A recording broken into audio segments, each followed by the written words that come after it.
Alright, welcome to devlog number 4, and in today's devlog we're going to be making this anime skill. You can see he jumps in the air and throws like a lightning thing from his hand, like it welds to his hand and then throws off his hand, which is pretty cool.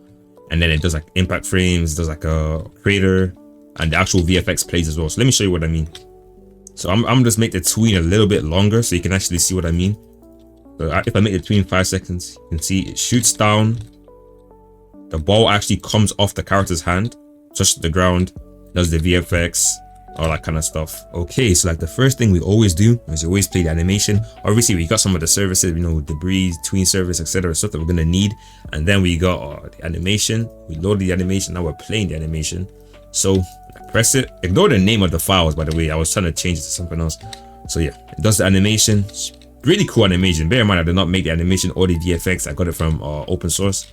So yeah, it does the animation here. Probably gonna change this. Alright, then so after that, what we decided to do is made a coroutine. As you can see, we're welding the ball, which is like the little lightning thing, to the character's hand.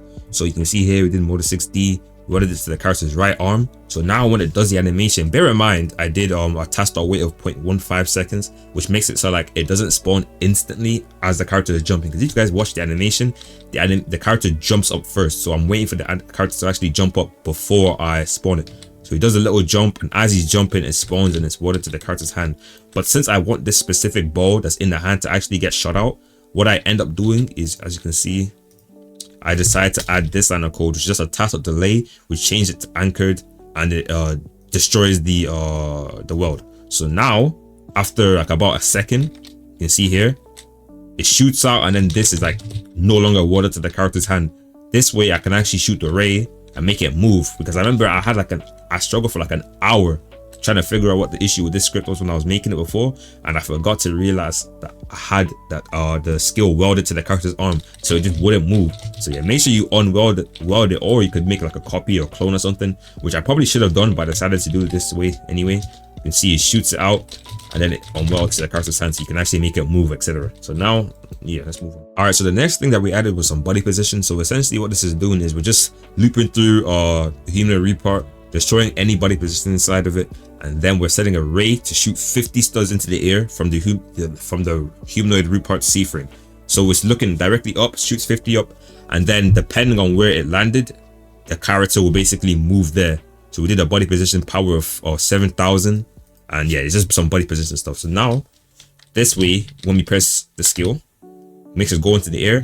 Obviously we didn't destroy the body position, so we're still in the air, but you can see the thing is no longer, the lightning bolt is I cannot speak. The lightning bolt is no longer welded to the character's hand, and we moved up 50 studs like this. So you can see again, we moved up. So if I were to add like a part, so let me add a part real quick. So if I added like a part, made it bigger, and then I made it like, okay, let me see. So I moved it up a little bit, anchor it. So look, now normally you would go straight up, but if you're underneath like something like this, it would only go up to a certain height instead of going like trying to go through it. I explain this in like all the videos, but yeah, it's pretty cool. It kind of prevents it from, like, I guess you should say, glitching your character or whatever, or flinging your character and stuff. All right, so after that, we pretty much just made a function that updates the mouse position constantly every 1.1 seconds. And then after that, we do the raycast, whatever, to make the projectile, like we shoot a ray from the projectile origin to the final position, and then from there we're able to pretty much get the final position of where like the projectile should land. And then from that we make a tween, and we just change the C frame of the VFX to that part. So as you can see, if I run this now, it shoots off the hand and goes onto the ground. Obviously we're still in the air because we didn't delete the body position, whatever, makes sense. But then you can see here I did the task start wait 1.3, because if I didn't do this, and this is what I had an issue with before, that made me like spend like 2 hours trying to figure out why this wasn't working. You can see it doesn't do anything, and the reason why is because we never actually turned off the because if we don't do the wait, you can see here in this part of the script where we destroy the weld, it does a task start wait before destroying the weld because of the animation.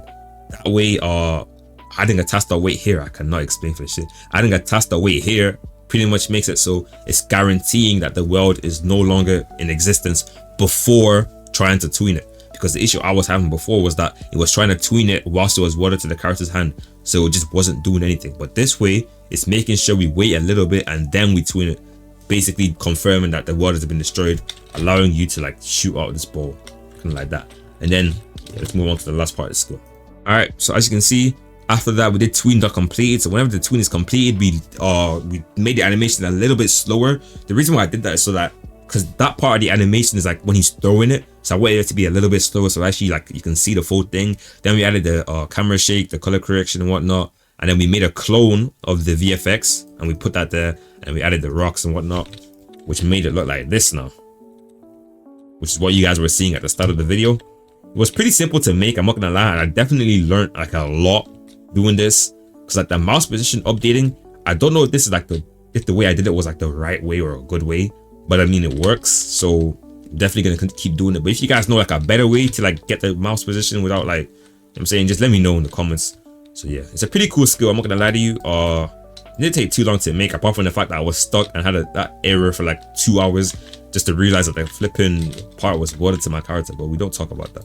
So yeah, I'll open source this and this skill at like 100 likes in this video, and yeah, we out.